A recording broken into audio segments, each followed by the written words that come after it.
Prophet 5, scored it a couple of years ago, and yeah, it's all right, man. It's kind of, it's a very different kind of colour to the Jupiter 8, which is a lot more kind of precise and faster envelopes and stuff. The Prophet's really good for kind of slightly more wonky, slightly out of tune sounding, like kind of just dreamy, weird kind of stuff, you know.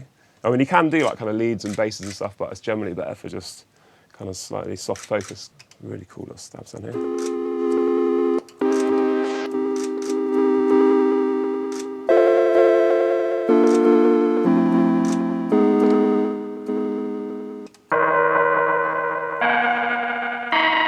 Real like John Carpenter kind of like dark kind of stuff.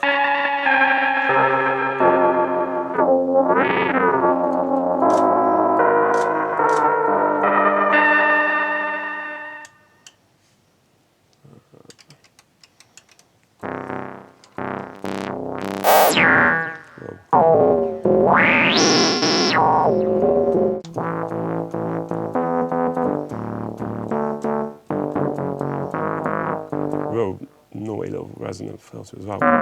And it really hits some nice sweet spots with it.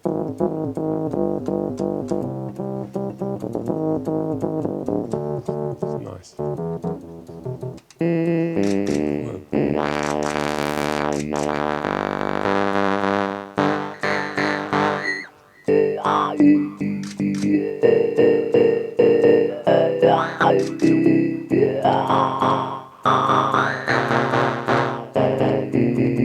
You know, the VSTs just don't really compare, do you know what I mean? It's just,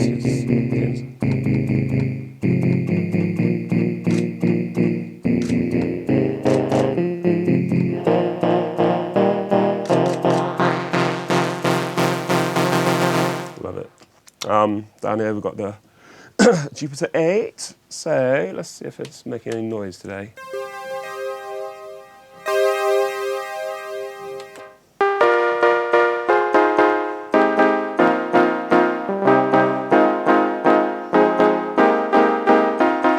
Real nice for like techno kind of short stabby kind of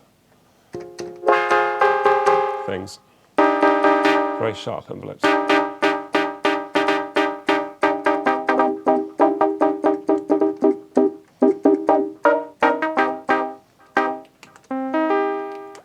Boring.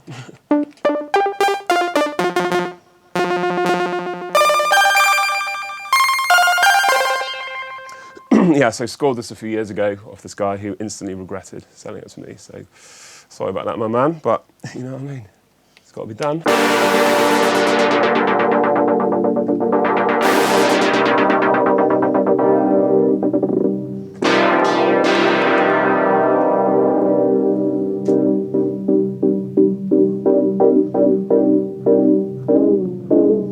The cross mod's pretty interesting.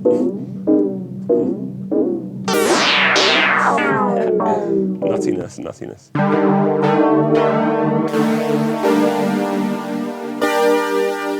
And then your classic kind of Roland's like silky smooth kind of strings, you know, it's just like good for that stuff. Bit of distortion there.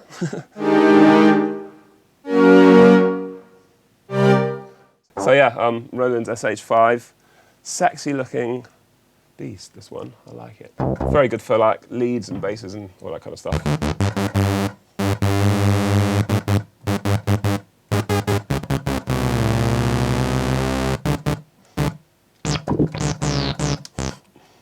Let's have modulation down.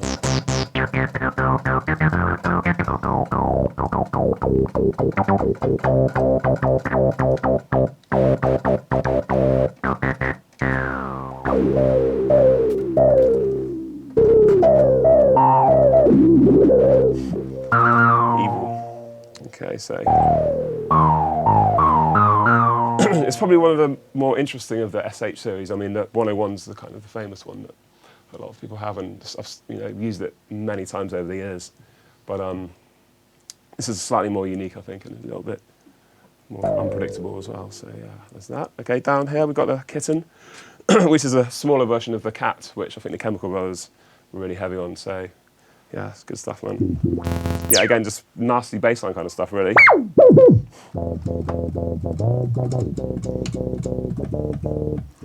Seems to have like sub-osc and normal-osc.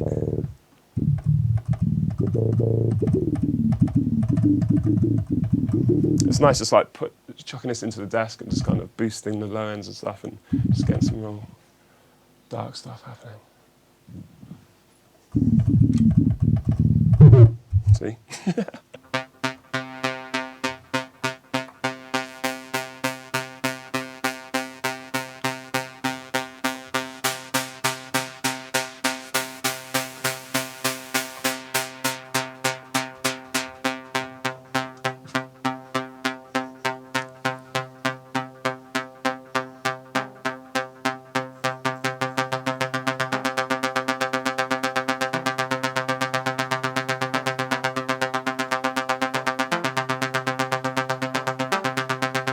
So yeah, the random nature of using an analog sequencer. It's fun, though.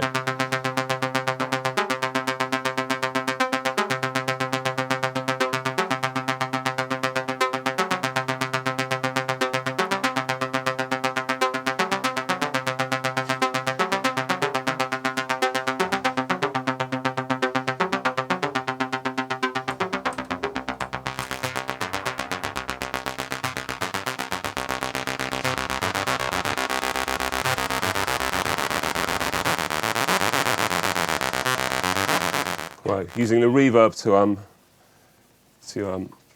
mess with the oscillator number 2. That's like a spring reverb output, basically modulating this one here.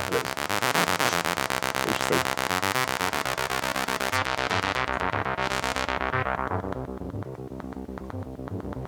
Very good at trance. So yeah, that's a little bit of Macbeth. Yeah, this is one of the first drum machines I acquired many years ago, and I'm still loving it. So there's something unique about it. Like each hit's going to kind of, it's this analog circuitry, so it's just kind of, it's alive.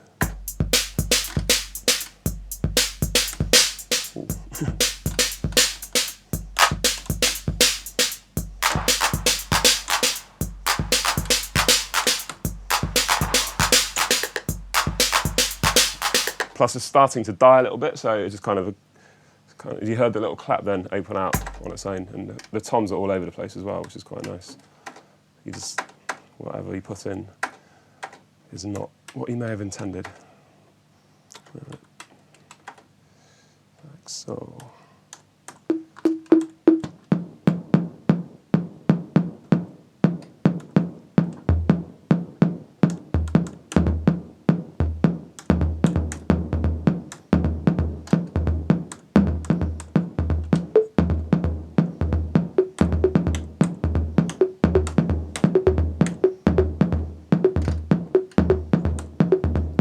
Accent, random. You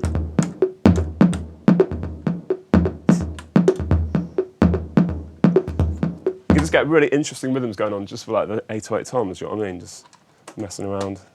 Anything that sounds good, record it in.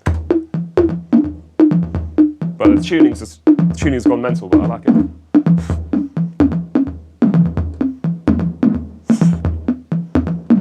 See? Just touch that and it wobbles. And then you can use the snare with all the snappy rolled off, and it just doesn't even sound like a snare. Not that it sounds like a snare anyway, but it's even less snare-like.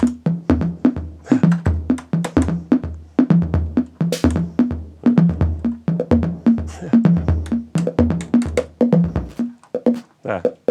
Interesting 808 snare.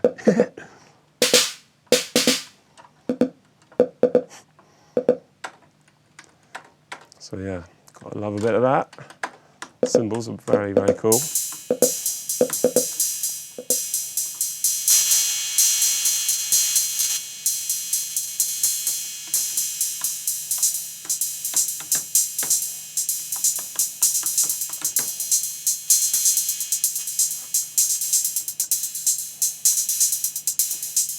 it's a really nice way to kind of write interesting, unpredictable, toppy kind of hi-hat lines. Just get it rolling, mess about with it, record it all in as audio, chop it up, just see what you're left with.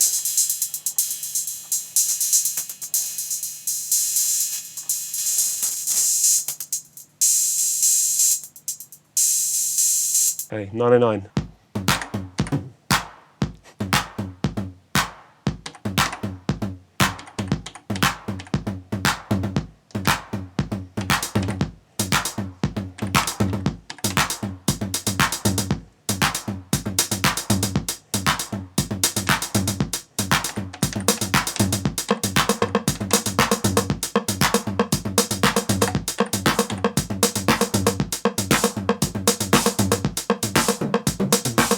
Yeah, again, a very wobbly tuning for the toms.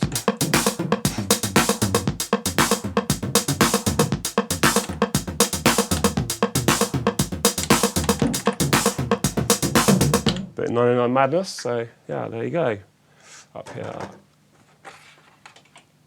SH101. It's great for like kind of lead line, toppy things, kind of little blippy sounds. It's got an onboard sequencer, which is quite a lot of fun as well. So.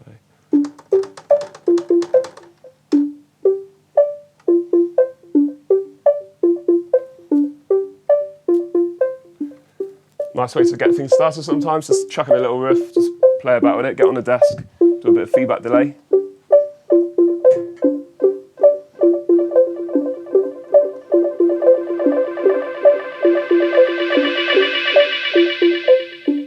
All that kind of stuff. It's really good for bass as well, obviously.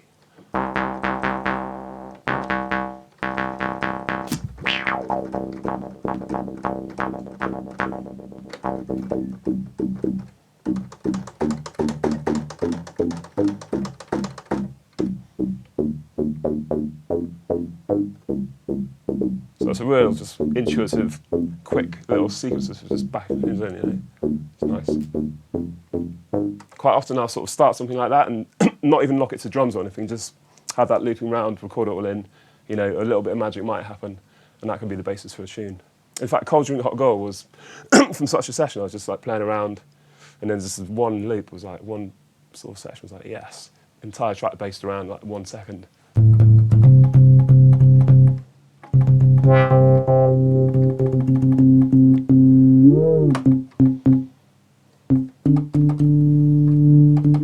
Sorry, guys. It's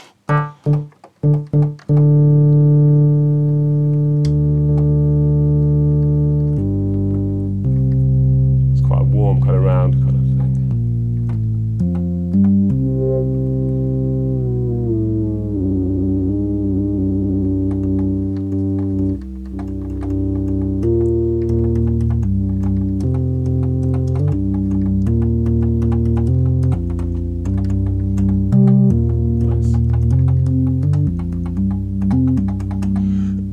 Okay, so there you go. The chorus I love on this playing. That's one thing. The Jupiter 8, you know, it's fantastic, but the chorus on like the Juno 660 and 106, very tasty.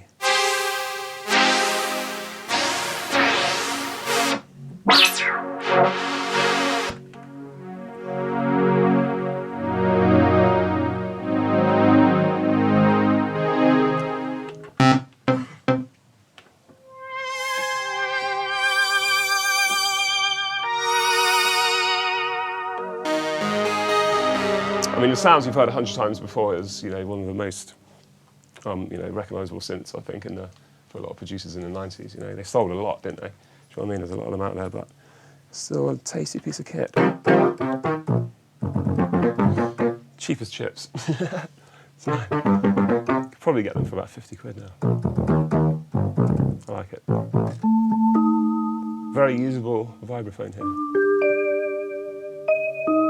I think this is like Casio's version of FM synthesis.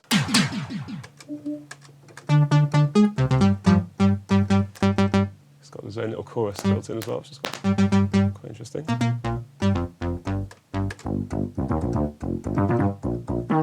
Cool sound. Should use it more often, really.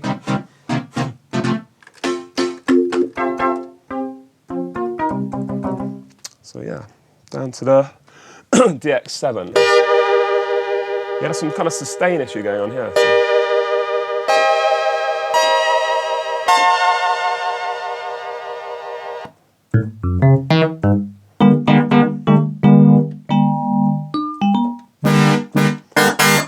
just sounds so nasty, do you know what I mean? It's not the FM8, but love it.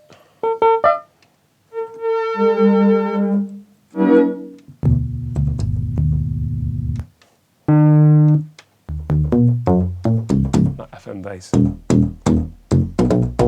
Proper techno.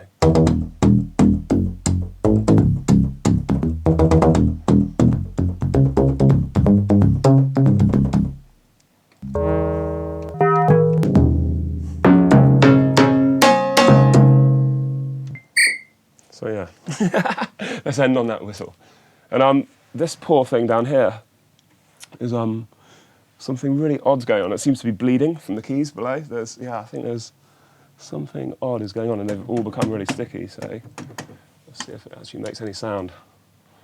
But yeah, it's burnt holes in my carpet, as you can see.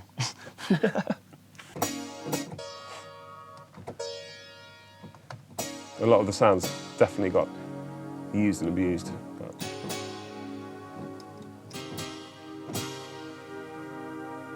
it's a nice angle for playing as well down here. Yeah, that's basically, I'm not mixing down with it anymore, obviously. This is just like a patch bay, really, for all the synths and whatnot, and the effects returns to come into. But you kind of, use it as an instrument because, you'll be riding levels and stuff and, EQing on the fly and whatever. So it's definitely something I could not live without at this stage of the game. So yeah, I'm just whacking the 101 into the Sherman, and let's see what happens.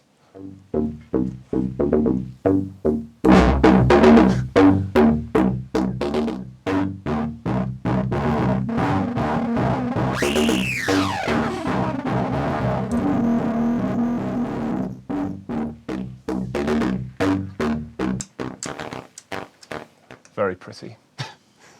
I used to use these a lot years ago, but I don't tend to utilise anymore, unfortunately. All this stuff is just in the way of my feet, to be honest. These things I do use very, very frequently, like old-fashioned MIDI Verb 2, cheap. It was, proper budget reverb unit when it came out. But it's just something really charming about it, It's a 12-bit, it's just kind of noisy, and it's just really good for kind of dance music. Do you know what I mean? It's just not high-end at all. It's nice to have something like that on a desk, just bring it in, add a little bit of kind of wrongness, so it's pretty cool. The SPX is really good for like delays and stuff. That's what I use for the feedback delays, mostly. This is real cool for like liquid sounding, phasing, and flange and chorus and all that kind of stuff. Still rocking the NS10s after all these years because you know where you stand with NS10s. They lack a lot of low, a lot of high, very heavy on the mids, very papery sounding. But if you can make a track sound okay on them, then it's been said many times before. But you're kind of halfway there, so it's cool, man. And the Adam A7s for the kind of bit more accurate low end, much more on the highs. So, but yeah, I combine the two when mixing quite often as well. Just a little bit of Adams underneath the NS10s. So yeah, best of both worlds.